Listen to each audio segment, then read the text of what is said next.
Hi guys, आप सबों का मेरे यूट्यूब चैनल में हार्दिक हार्दिक अभिनंदन है।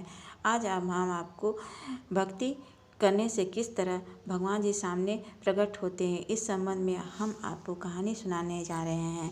कहानियाँ तो होती ही है सुनी सुनाई, शायद आपने कभी सुनी ही होगी। एक गांव में एक बबली नाम की लड़की थी जो उसका स्वभाव बहुत ही मिलनसार था। वो पूजा पाठ में ध्यान रखती थी। धीरे धीरे बड़ी हो गई और उसका शादी एक अच्छे परिवार में हो गया। उसका पति भी मिलनसार था और पूजा पाठ में ध्यान रखता था। दोनों एक दिन वृंदावन घूमने गए। इसी क्रम में उन्होंने श्री कृष्ण जी का बाल स्वरूप लड्डू गोपाल को अपने घर के मंदिर में लाया और स्थापित किए। दोनों व्यक्ति बहुत ही अच्छे ध्यान से पूजा पाठ करते हैं। खास तौर पर बबली श्री कृष्ण जी से ज़्यादा ही लगाव हो गया था। वो अपने बच्चे की तरह उसे नहलाती धुलाती, तैयार करती, खाना खिलाती, भोग चढ़ाती और अपने बच्चे की तरह उसको लालन पालन करती। धीरे धीरे वक्त बीतते गया। इन दोनों के बच्चे बड़े हो गए। बड़े बच्चे होने के कारण अब इनकी शादियाँ भी होने लगी। बहुएं घर में आ गई। फिर भी बबली और उसका पति पूजा पाठ नित्य रूप से करते रहते। बबली थोड़ा विस्तार पूर्वक हमेशा पूजा किया करती, लेकिन एक दिन वो अचानक उसका तबीयत खराब हो गया, जिसके कारण वो विधिवत पूजा नहीं कर पाई। तो अपनी बहुएं से बोलने लगी, आज मेरा तबीयत ठीक नहीं लग रहा है, मेरे लल्ले को तुम नहला दो, तैयार कर दो और भोग लगा दो, वो भूखा होगा। पर आज की लड़कियों को कहाँ पूजा पाठ में मन लगता। बहुएं ने बात को अनसुनी कर दी। तब फिर बबली बोलने लगी, जाओ, देरी हो रहा है, मेरा लल्ला भूखा होगा, उसे तैयार करो, खाना खिलाओ। तो गुस्से में आकर बहू ने झट से पूजा रूम गया और जल्दी से लड्डू गोपाल के मूर्ति को उठाकर तैयार करने की कोशिश की। इसी क्रम में वो हाथ से लड्डू गोपाल छूट गए।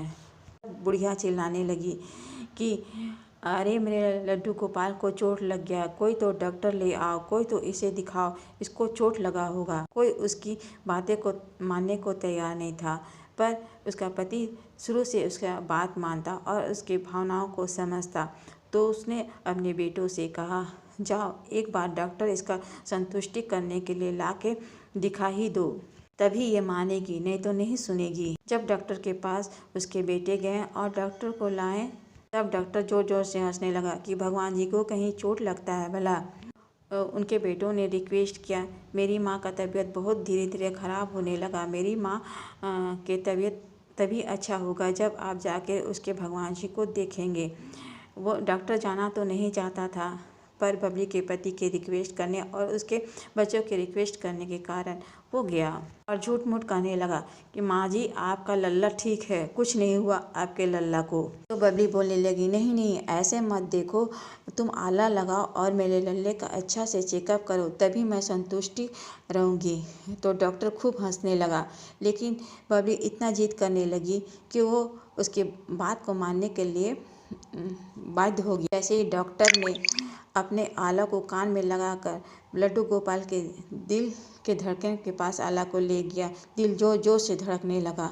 डॉक्टर डर गया। एक बार नहीं, ये प्रतिक्रिया उसने ना जाने कितनी ही बार किया और फिर वही दिल की धड़कन सुनाई देने लगी। तब डॉक्टर जी ने कहा कि माँ जी आप धन हैं, आपकी भक्ति धन है, आपकी लल्ला का तो दिल का धड़कन एकदम स्वस्थ व्यक्ति की तरह धड़क रहा है, आपका लल्ला एकदम स्वस्थ है। भी बुढ़िया मानने को तैयार नहीं थी। जाकर डॉक्टर ने उस आले को बबली के कानों में सुना दिया तो वो खुश हो गई और कहने लगी, देखा मेरा लल्ला ठीक है। साइंस इस सब को कहाँ मानती, लेकिन भक्ति है तो भगवान है, भगवान है तो भक्ति है। माना कि साइंस इस सब बातों को नहीं मानती, लेकिन गाइस हम आप सबों से यही पूछना चाहते हैं कि नारियल में पानी कौन भरता है, गर्मी में रसदार फल क्यों मिलता है। कहा जाता है कि मानो तो देव नहीं तो पत्थर, अपनी अपनी श्रद्धा है, अपनी अपनी भक्ति है। मैं भी भगवान की बहुत बड़ी तो नहीं बोल सकती, लेकिन हाँ, भगवान पर मैं बहुत आस्था करती हूँ। जब भी मैंने दिल से पुकारा, ऐसा लगा कि मेरे शिव गुरु मेरे साथ हैं। आप सबों को मेरी कहानियाँ अच्छी लगती हो तो प्लीज़ गाइस मेरी कहानी को लाइक कीजिए, शेयर कीजिए और मुझे सपोर्ट कीजिए। जय हिंद, जय भारत माता।